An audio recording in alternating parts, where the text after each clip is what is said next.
Hey everyone, welcome back. This is Orphan Car Garage. This is my YouTube channel. My name is John. I'm located in the state of Massachusetts in the town of Abington, and that's about 30 minutes or so south of Boston. Car here in front of me, I haven't had one of these in a while. Thought I'd profile it for you today on this beautiful sunny day here in Massachusetts. This, of course, is a Cadillac from the year 1972, and this is the top of the line Fleetwood Brougham model. A real nice, fine example, and what is believed to have just an original 49,000 miles. This is a really cool car, and I have to kind of stand back to get it all in my camera because it's just over 19 feet long and a little over 6 feet wide. So that's a large car. This car weighs just under 5,000 pounds, and with its big 472 V8 under the hood, it got a whopping 9 miles to gallon when it was sold new in 1972. Little did we know, just one short year later, the oil embargo would hit. And a lot of these cars were turned in for things like Pintos and Ford Mavericks, and yes, the Chevy Vega. These cars started to really decline in resale value once that oil embargo hit. They became inexpensive used cars, fell into the wrong hands, and because of that, many of them did not survive, especially this well, when with such low original miles. The original color of this car, and this is the original color, is called Cognac Poly, or as I like to call it, dark brown metallic. This is a repaint of the original color, and it's held up extremely well, but it's not perfect. It's been driven. The car has been driven, although sparingly, it's been driven. So there's a couple little chips that you will find at the front of the hood that were touched up by its previous owner. Nothing crazy, but as you can see, there's a scratch there that was touched up. Not perfect, but very presentable. It's really the only part of the car that I could really profile to you to show you some chips. But I wanted to at least show that while I was thinking of it. Obviously, the paint has held up very well. The repaint, I would call this a quality repaint. The paint on this car is probably an 8 out of 10. Very well done. No signs of any orange peel or drips. We had the car professionally paint corrected when we received it here at the garage. A lot of time, a whole day was spent on this car. The paint correction is a 3-stage process, basically removing the top layer of dead oxidized paint and revealing fresh paint below it. And this car came out fantastic after its paint correction process. We spent a lot of money getting that done. You can see there another little chip. So obviously not a perfect paint.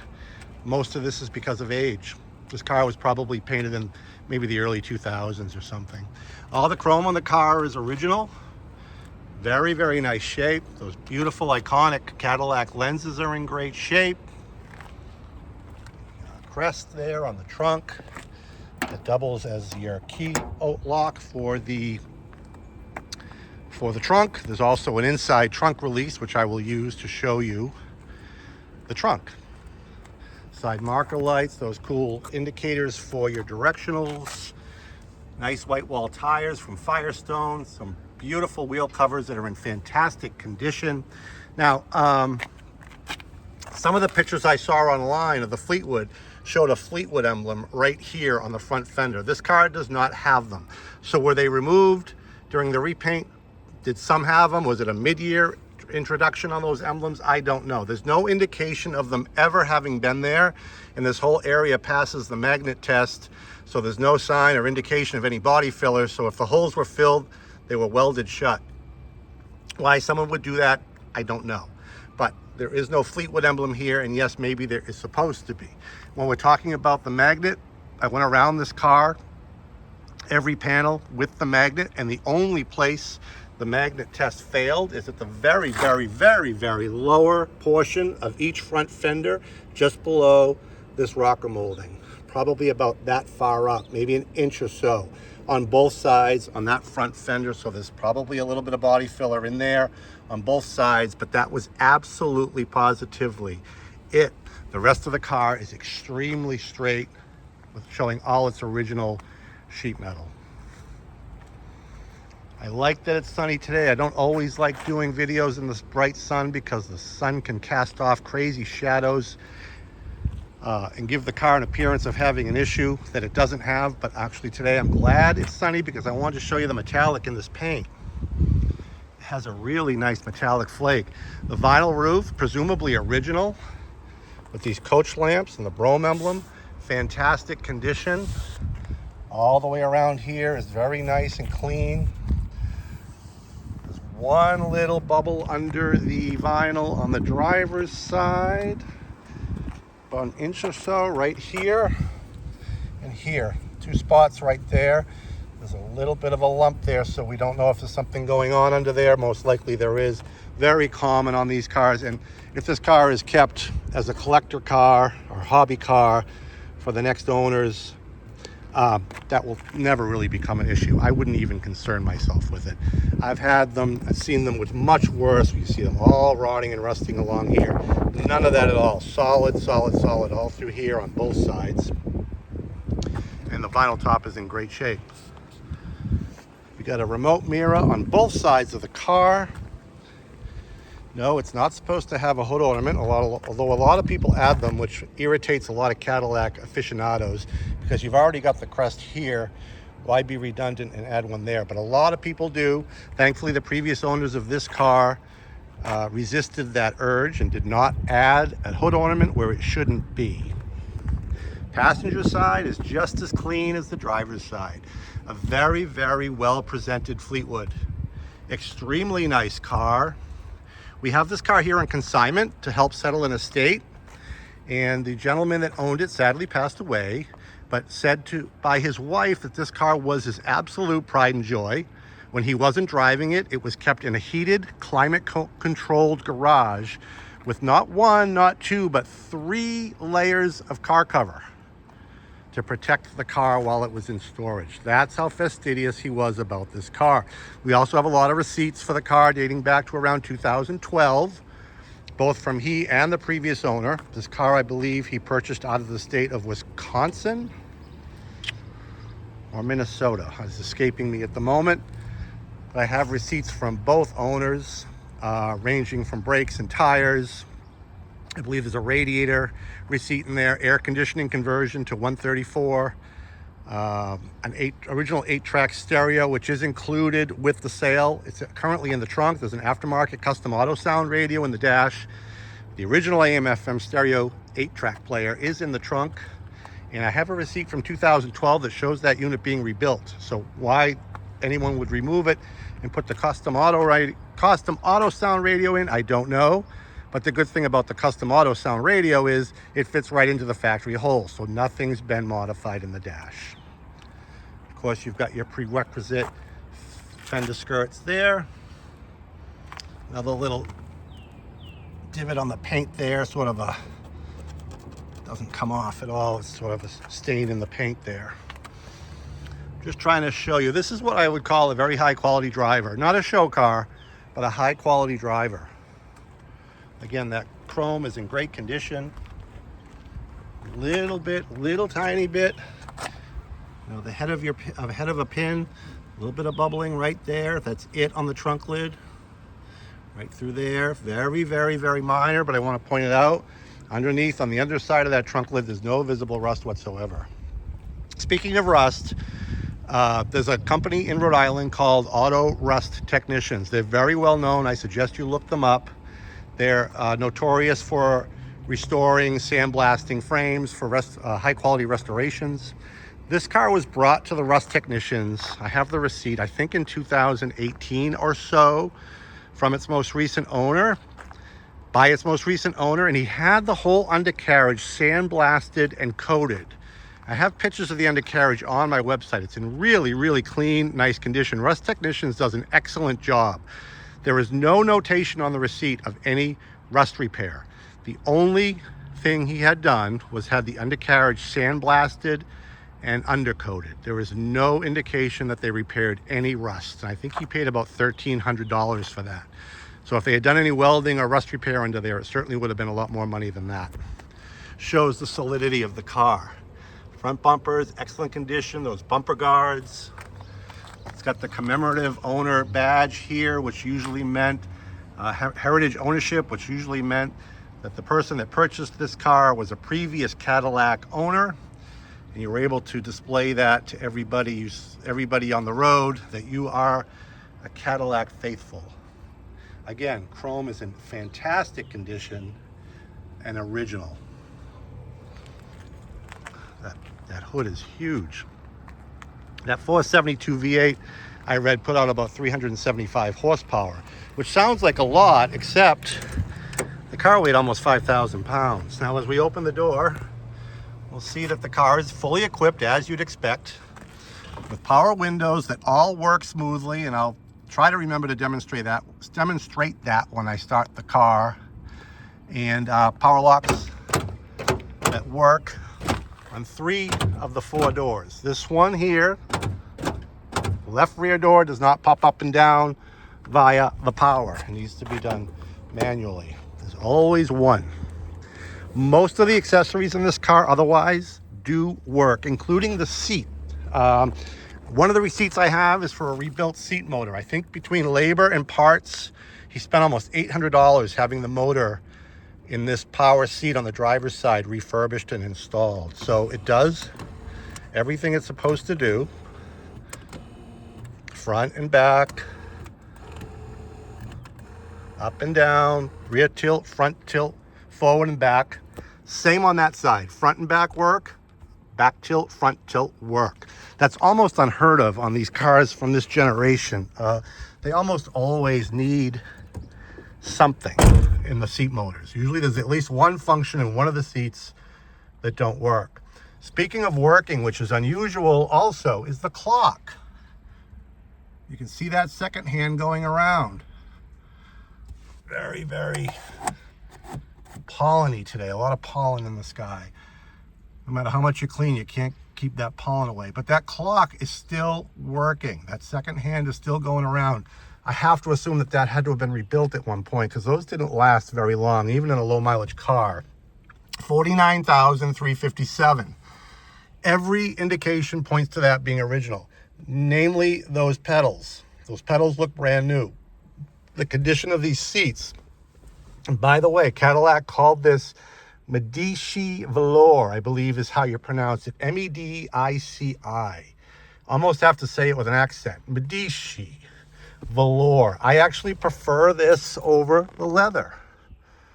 Very, very nice, comfortable, cool in the summer, warm in the winter. Nice original headliner with no issues whatsoever. Rear package shelf, reading lamps, door panels on both sides are in really nice shape, as is the carpeting. All original in here. There's that custom auto sound radio, and in the glove box is a CD player that's connected to it and way to charge your phone. I don't get into all this aftermarket electronics. I like them the way they were built. The radio works, but it's on auxiliary CD, so it's looking for a CD. I don't know how to get the radio off CD and onto FM mode. I'm sure when I hit mode, it didn't work. I'm sure I'm doing it wrong. All these aftermarket radios frustrate me. But the good thing is it's all factory fit. So if you want to put the original AM/FM 8-track back in it, and it is in the trunk, and I'll show you that, it's an easy switchback. Why he did this, I don't know, but at least he didn't cut the dash. We've got cruise control, which I did not try. I probably should, because there's so many other things in this car that do work. I would not be surprised if the cruise control worked. 9 times out of 10, a car this age, it doesn't. It works off vacuum, and usually there's a vacuum leak somewhere that causes the cruise not to engage. But I'm tempted, actually, as we speak, to try that, because I wouldn't be surprised if it worked. The climate control works beautifully. I set it to auto. I put the temperature on 65 for the air conditioning, and in about 2 minutes, everything kicked on and cold air started blowing out of the vents. Rear defogger works. Basically what that is a fan in the rear shelf. It's not a grid. They hadn't had the grids yet. And there's a fan or a blower under the rear shelf that is a rear defogger, not a de-icer, and it works. When I turn it on, you can hear it humming. All the gauges work. steering wheel. So the steering wheel in these cars, let me just try to focus in on it. Steering wheel in these cars is a sticking point, and usually they're very badly cracked. The only crack in this steering wheel is right here at the very bottom, right there. But what this car is afflicted with is an insert issue. So you can see this insert here.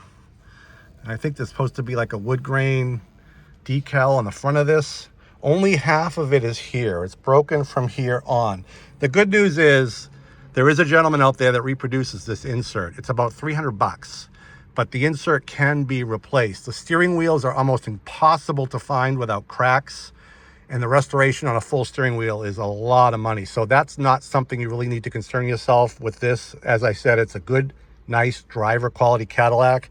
It only has that one crack right there. Not enough for me to worry about. I don't know about you, but I might invest the $300 into the insert. Again, this is a consignment, and we're selling it and pricing it as is. We've got a remote control mirror with a control here, and that mirror works, as of course does this one, with the controller right there. Wipers and lights all work. Let me open the trunk for you, then I'll start it up. There is a release in here for the trunk. I'll show you that original stereo.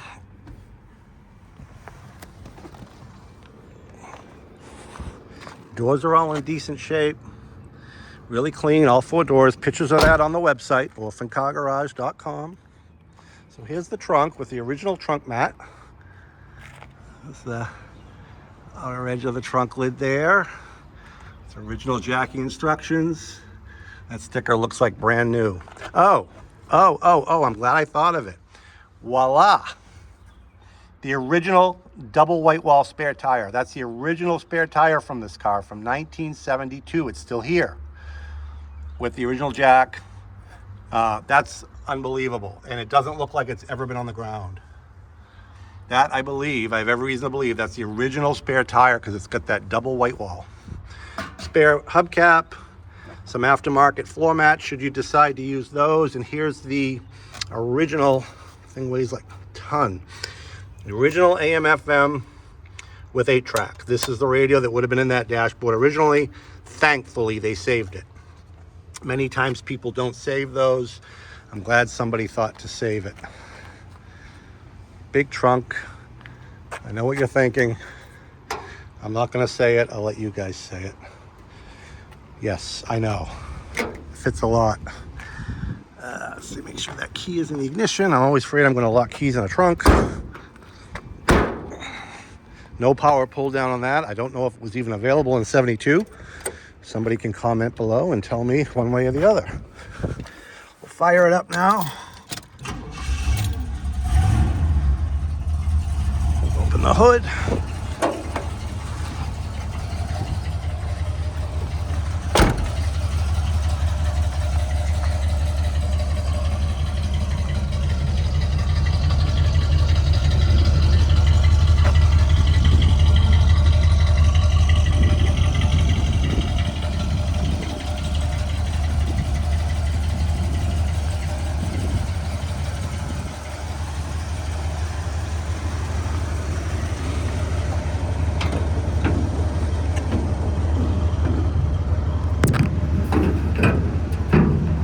Sorry about that. It's a heavy hood.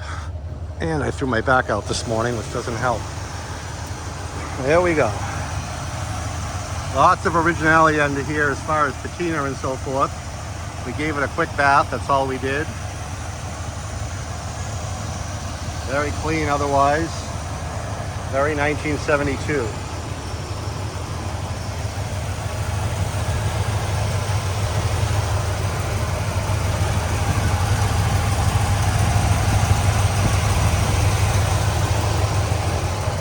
Nice running Caddy.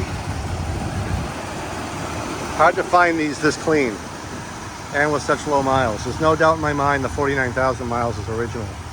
I just can't back it up. I can't prove it with documentation, so I just try to use experience on that, and I think most of you would agree. So there you go.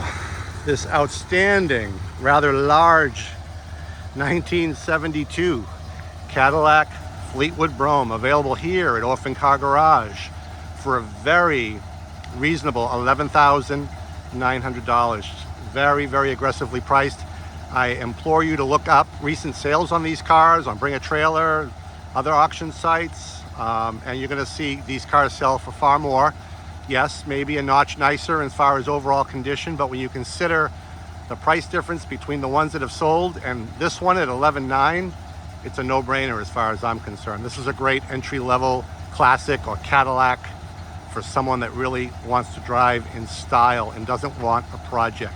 Give me a call, 508-954-8090. Again, check this car out on my website, orphancargarage.com. We got about 85 pictures or so. Need something else? Need a picture of something else? Let me know. You need transport? Let me know. I can shoot you a quick quote with your zip codes. Probably a lot less money than you think. You can't find a car like this in your backyard, believe me. Again, my name is John, and thanks for watching. Like and subscribe below because we have some really cool stuff coming up for you, some very affordable stuff in the near future. So I want you to stick around for that. And again, until the next one, we'll see you down the road.